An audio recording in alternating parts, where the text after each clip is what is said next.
तो अगर आप एक स्कूल में, अगर आप एक कॉलेज स्टूडेंट हो तो आपको कई चीज़ों को याद करना होगा। और इस वीडियो में हम जानेंगे कुछ ऐसी ट्रिक्स और टिप्स जिनको यूज़ करके आप किसी भी चीज़ को जल्दी से जल्दी ग्रास्प कर पाएंगे। देखिए दोस्तों, लर्निंग का काम जो है वो हमारा माइंड करता है, तो हमें सबसे पहले अपने माइंड को समझना होगा। दोस्तों ऐसे कई टीचर होंगे जिनके पीरियड्स तो जो है सबको अच्छे लगते हैं, और दूसरे जो कई ऐसे भी टीचर होंगे जिसके पीरियड में आपको जाना अच्छा ही नहीं लगता, जिनकी क्लास में आपको बैठना अच्छा ही नहीं लगता बिल्कुल भी।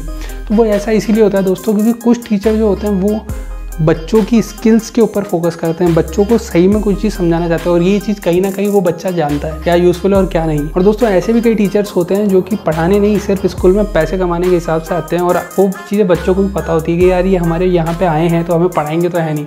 बच्चे भी मस्त हो जाते हैं और अपना काम करने लगते हैं। तो दोस्तों ये चीज़ें आपको कैसे पता पड़ती है? अभी आश्चर्य करते होंगे कि हिस्ट्री के टीचर को हर एक डेट कैसे याद है, क्योंकि उन्होंने उस चीज़ को इतनी बार प्रैक्टिस किया, उन्होंने लोगों को इतनी बार बताया है कि अब उनके माइंड में वो चीज़ बैठ गई है, और कोई भी डेट हो या कोई भी हिस्ट्री का इवेंट हो वो उन्हें हमेशा के लिए याद हो गया है। इसी तरीके से आप भी प्रैक्टिस करके अपने माइंड में चीज़ों को बिठा सकते हैं। दोस्तों अगली ट्रिक है पिक्चराइजेशन का यूज़ करना, माने कि स्कीमेटिक डायग्राम्स या फिर किसी भी चीज़ को डायग्राम्स के थ्रू समझना। स्कीमेटिक्स क्या होते हैं दोस्तों? किसी भी एक पर्टिकुलर कॉन्सेप्ट को हम उसके रिलेटेड डायग्राम बना करके समझते हैं, उन्हीं को स्कीमेटिक्स कहा जाता है। हो सकता है आप किसी भी चीज़ को ट्री टाइप का डायग्राम बना करके सीखें।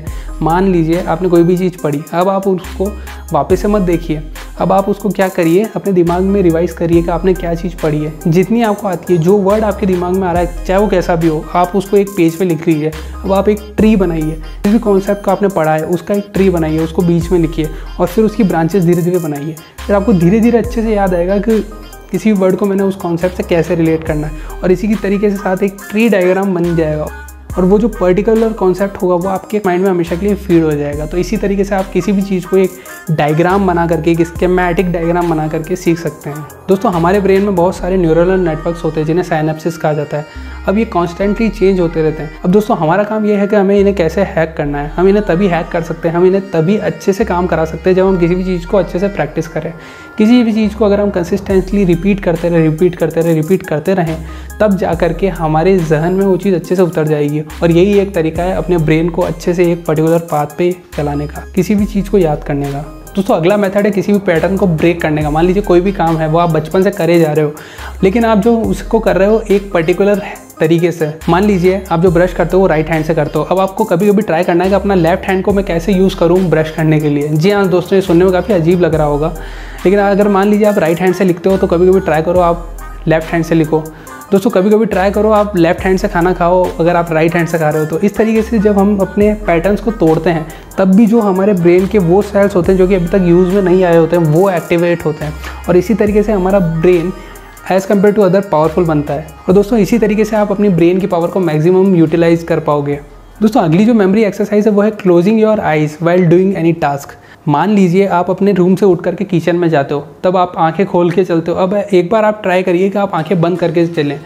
सुनने में काफ़ी अजीब लगता है दोस्तों, लेकिन एक बार आप करके देखिए। इनसे वही चीज़ें होगी कि आपके जो रिसेप्टर्स हैं, आपके जो ब्रेन के नेटवर्क्स हैं, न्यूरल नेटवर्क्स, वो ब्रेक होंगे, और अभी तक जो सेल्स यूज़ में नहीं आ रहे थे वो भी अब यूज़ में आ पाएंगे। आपका मैक्सिमम पोटेंशियल टच हो पाएगा। दोस्तों अगला है पोमोडोरा टेक्निक का यूज़ करना। दोस्तों जब भी आप किसी भी काम को करते हो तो उसको अगर आप किसी सेक्शंस के अंदर बांट लेते हो तब जा करके वो काम अच्छे से होता है।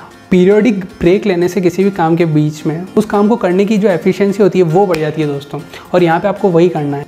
मान लीजिए आपके एग्ज़ाम्स हैं और आपको कोई भी चीज़ याद करनी है, 25 मिनट का आप एक सेशन लगा सकते हैं, उसके बाद में 5 मिनट का आप ब्रेक ले सकते हैं, फिर आप 25 मिनट का सेशन बना सकते हैं और फिर जो है 5 मिनट का ब्रेक ले सकते हैं। इसी तरीके से जो है एक पोमोडोरा टेक्निक का यूज़ आप कर सकते हैं किसी भी स्किल को या किसी भी कॉन्सेप्ट को लर्न करने के लिए। अक्सर दोस्तों जो गिटारिस्ट होते हैं या कोई स्पोर्ट्स प्लेयर होते हैं वो इसी टेक्निक का यूज़ करके अपनी स्किल को डेवलप करते हैं। ऐसा माना जाता है दोस्तों कि ऐसे करने से आपके ब्रेन को टाइमली रेस्ट मिलता है, और दोस्तों यही रेस्ट जो होता है वो आपकी परफॉर्मेंस को और ज़्यादा बेटर बना देता है। टाइमली आप अपने आप को देख सकते हो कि आप किस तरीके से इम्प्रूव कर रहे हो। तो दोस्तों बस यही थी कुछ टेक्निक्स जिनका यूज़ करके आप अच्छे से अपने काम को कर सकते हो। इसीलिए दोस्तों ऐसा कहा जाता है कि 80% of your result come from 20% of your efforts.